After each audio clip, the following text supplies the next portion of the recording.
আসসালামু আলাইকুম দর্শক, আজকে আমি বলবো ব্রাহ্মণবাড়িয়ার হরিপুর জমিদার বাড়িতে কীভাবে যাবেন। প্রথমে আমরা জানবো কেন যাবেন হরিপুরের জমিদার বাড়িতে। এই হরিপুর জমিদার বাড়িটি প্রায় 175 বছর পূর্বে জমিদার গৌরীপ্রসাদ রায় চৌধুরী নির্মাণ করেন।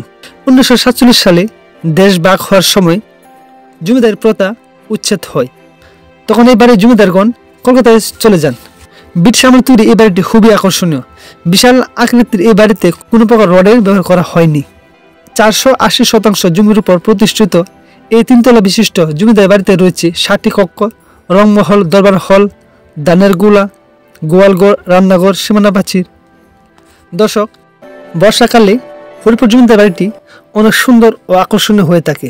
তখন এই বাড়ির সামনের ঘাটে নৌকা বাঁধা থাকে। অনেক সুন্দর একটি দৃশ্য উপভোগ করা যায়, নদীতে গোসল করা যায়, সাঁতার কাটা যায়, অনেক মজা পাওয়া যায়।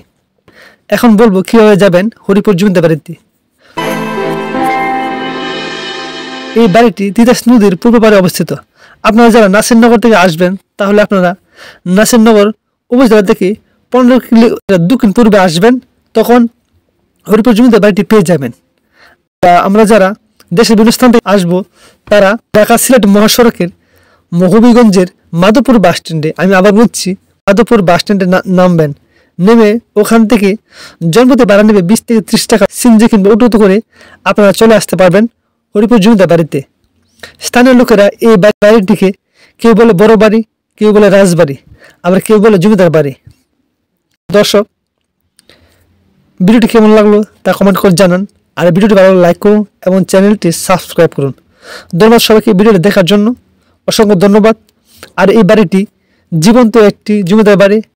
এখনও এই বাড়িতে গেলে জমিদারের ভাব দেখা যায় এবং তারা কীভাবে চালচলন করতো, কীভাবে চলাফেরা করতো, কীভাবে বসবাস করতো, সেই বিষয়টি সম্পর্কে অনেক সুন্দর ধারণা পাওয়া যায়। সবাইকে ধন্যবাদ, সবাই ভালো থাকবেন।